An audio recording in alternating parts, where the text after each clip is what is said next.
Hi everyone, मेरा नाम अक्षत श्रीवास्तव है और इस 3 पार्ट वीडियो सीरीज के आखिरी पार्ट में आपका स्वागत है। अगर आपने पहले 2 पार्ट्स को मिस करा है तो वीडियो लिंक्स डिस्क्रिप्शन बॉक्स में आप जाके देख सकते हैं। इस आखिरी पार्ट में मैं आपके साथ 5 एक्शनेबल इनसाइट्स के बारे में डिस्कशन करने वाला हूं।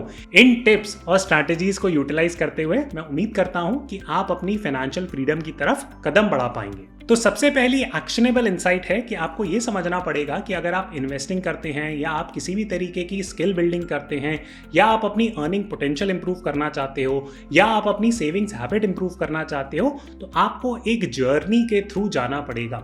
ऐसा नहीं है कि पहले दिन ही इंप्रूवमेंट आ जाएगा, एक जर्नी होती है। इन्वेस्टिंग सीखने में भी आपको आसान बातें पहले सीखनी पड़ेंगी, फिर धीरे धीरे करके आपको एडवांस स्ट्रैटेजी सीखनी पड़ेंगी। आप बोलोगे कि यार ये तो बहुत कॉमन सेंसिकल सी बात है, इसमें आपने क्या नया बता दिया।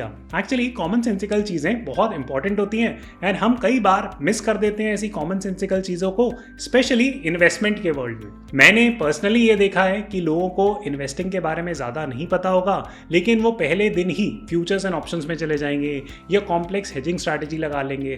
तो इस तरीके की गलतियां ना करें। कृपया समझें कि आप किसी भी चीज में अगर इंप्रूव कर रहे हो तो उसमें इंप्रूवमेंट धीरे धीरे करके आएगा। आपका इन्वेस्टमेंट स्टाइल टाइम के साथ साथ, एक्सपीरियंस के साथ साथ बेटर होगा।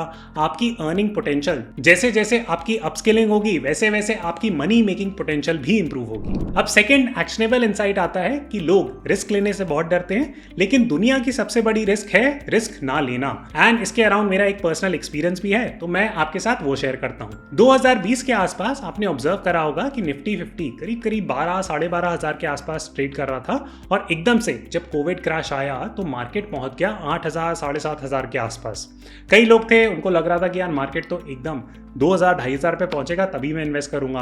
वो इंतजार करते रहे और मार्केट धीरे धीरे करके 7,500 से 8,000, 8,500, 10,000, 11,000 तक पहुंच गया। फिर वो इंतजार करते रहे कि यार चलो अब जब 7,500 पे आएगा तब मैं इन्वेस्ट करूंगा। और अब भी लोग इंतजार कर रहे हैं कि मैं तभी निवेश करूंगा जब मार्केट 7,500 पे आएगा। अब मार्केट 7,500 पे आएगा या नहीं आएगा इसके बारे में तो मैं नहीं बोल सकता, लेकिन डेफिनेटली हम सब ये कंक्लूड कर सकते हैं कि ये एक मिस्ड अपॉर्चुनिटी थी उन लोगों के लिए जिन्होंने रिस्क नहीं ली। तो आप हमेशा इस बारे में ध्यान रखें कि आप मार्केट को टाइम नहीं कर सकते, और अगर आप क्रैश में पैसा लगा रहे हो तो आपको हमेशा दिल में एक धक-धक होगी कि यार मार्केट नीचे तो नहीं चला जाएगा, और हो सकता है आप अपना पोर्टफोलियो थोड़ा सा रेड में भी देखो। लेकिन इसका ये मतलब नहीं है कि आप रिटर्न नहीं बनाओगे। हमेशा जितने भी अच्छे इन्वेस्टर्स होते हैं वो हमेशा मार्केट में थोड़ी बहुत अपनी समझ के हिसाब से रिस्क लेते हैं, अपनी रिस्क एपेटाइट के हिसाब से रिस्क लेते हैं, क्योंकि मार्केट में रिस्क ना लेना अपने आप में एक रिस्क है। इनफैक्ट पीटर लिंच जो एक लेजेंडरी इन्वेस्टर हैं, उनका एक कोट भी आया था एंड मैं कोट यहां पे पुट कर देता हूं। वो कोट ऐसा था कि people lose more money waiting for a market crash than they lose money in the market crash itself. इसका मतलब ये हुआ कि लोग मार्केट गिरने के इंतजार में ज्यादा पैसा खो देते हैं कंपेयर टू कि अगर उन्होंने पैसा लगा दिया होता और उनको नुकसान हो गया होता। अब तीसरा इंपॉर्टेंट टेक अवे मैं आपके साथ शेयर करना चाहता हूं, जिसको मैं बोलता हूं transfer of energy concept. For example, अगर आपने फिजिक्स पढ़ी है तो आपने हमेशा पढ़ा होगा कि यार मैकेनिकल एनर्जी काइनेटिक में कन्वर्ट हो जाती है, काइनेटिक एनर्जी थर्मल में कन्वर्ट हो जाती है और एनर्जी आपस में कन्वर्ट होती रहती है। तो ऐसा ही कुछ मनी, टाइम और स्किल के साथ भी होता है। फॉर एग्जाम्पल, अगर आप कॉलेज में हो तो हो सकता है कि आपके पास थोड़ा सा फ्री टाइम हो। उस टाइम पे अगर आप अपस्किल कर लो तो आप अपना टाइम किस में कन्वर्ट कर सकते हो? आप अपना टाइम कन्वर्ट कर सकते हो एक स्किल में। फॉर एग्जाम्पल, आप वीडियो एडिटिंग सीख सकते हो या फिर ग्राफिक डिजाइनिंग सीख सकते हो या फिर स्टॉक मार्केट के बारे में सीख सकते हो। वो हो गई एक स्किल। अब आप इस स्किल को मनी में कन्वर्ट कर सकते हो, बिल्कुल कर सकते हो। सिमिलरली, अगर आप एक वर्किंग प्रोफेशनल हो, आपके पास टाइम की कमी है, तो क्या आप पैसा खर्च करके टाइम जनरेट कर सकते हो? बिल्कुल कर सकते हो। फॉर एग्जाम्पल, हम फूड डिलीवरी ऐप से खाना मंगा लेते हैं। वो खाना मंगाने का पर्पस क्या होता है? हम अपना पैसा किस चीज में कन्वर्ट कर रहे हैं? हम अपना पैसा टाइम सेव करने में कन्वर्ट कर रहे हैं। मैं इंडोर्स नहीं कर रहा हूं कि आपको खाना बाहर से मंगा के खाना चाहिए या घर से करना चाहिए। मैं सिर्फ एग्जांपल दे रहा हूं कि स्किल, टाइम और मनी ऐसी चीजें हैं जो आपस में इंटर कन्वर्ट होती रहती है। अब ये आपके लिए एप्लीकेबल कैसे है? क्योंकि आप सोचें कि अगर आप बहुत बिजी प्रोफेशनल हैं तो आप पैसा खर्च करके टाइम कैसे जनरेट कर सकते हो, और अगर आप ऐसी सिचुएशन में हो कि जहां पे आपके पास बहुत फ्री टाइम है तो आप उस फ्री टाइम को कैसे यूटिलाइज करके ज्यादा स्किल्स और ज्यादा पैसा कमा सकते हो। अब फोर्थ की टेक अवे है कि जब हम वेल्थ के बारे में सोचते हैं तो हम एक मनी रिलेटेड डेफिनेशन ही सोचते हैं, लेकिन मेरे हिसाब से 5 डिफरेंट टाइप ऑफ वेल्थ हैं। तो मैं आपको इन 5 की डेफिनेशन फटाफट एक्सप्लेन कर देता हूं। तो उस कॉन्टेक्स्ट को ध्यान रखते हुए आप जब भी वेल्थ के बारे में सोचेंगे तो ये 5 इमेजेस आपके दिमाग में आएंगी। तो सबसे पहला वेल्थ की डेफिनेशन होती है मनी रिलेटेड, कि आपके पास जितना ज्यादा बैंक बैलेंस है, इन्वेस्टमेंट्स हैं, वो हो गया पैसा। तो वो एक अच्छी डेफिनेशन है मनी की, लेकिन वो होलिस्टिक डेफिनेशन नहीं है।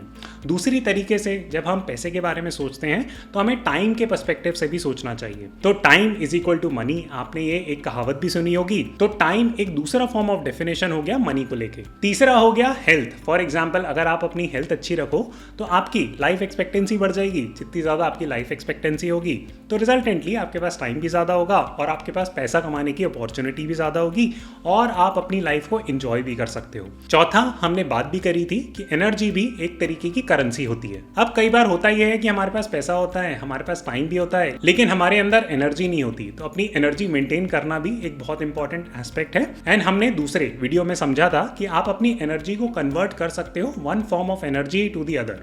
सिमिलरली आप अपने पैसे को स्किल में कन्वर्ट कर सकते हो, स्किल को पैसे में कन्वर्ट कर सकते हो, पैसे को टाइम में कन्वर्ट कर सकते हो। तो पैसा, टाइम और स्किल एक तरीके का एनर्जी फ्लो हो गया जिसको आप एक करेंसी के फॉर्म में टैग कर सकते हो।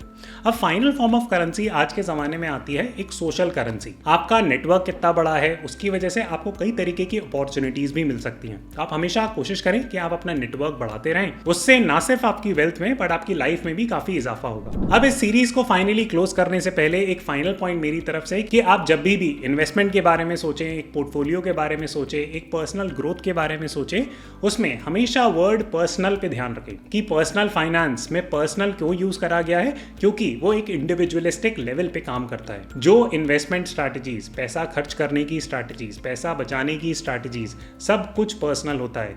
यहाँ पे एक रेस नहीं चल रही कि जस्ट बिकॉज मेरा एक स्टाइल है लाइफ जीने का वैसा ही आपको स्टाइल कॉपी करना है, या जो मेरा इन्वेस्टमेंट स्टाइल है वैसा ही स्टाइल आपको भी बनाना है। ऐसा कुछ भी नहीं है। इंपॉर्टेंट बात ये समझने की है कि आप सब लोगों से सीखें और फाइनली जाके अपने खुद के डिसीजंस लें। अपना एक इंडिविजुअलिस्टिक पर्सपेक्टिव बनाना, खुद चीजें सीखना, खुद चीजें इंप्लीमेंट करना आपकी सबसे बड़ी वेल्थ जनरेशन स्ट्रैटेजी बन सकता है। मैं उम्मीद करता हूं कि आपको ये छोटी सी सीरीज पसंद आई होगी। अगर आई है तो कृपया करके लाइक एंड कमेंट जरूर करिएगा और नावी के यूट्यूब चैनल को सब्सक्राइब करें।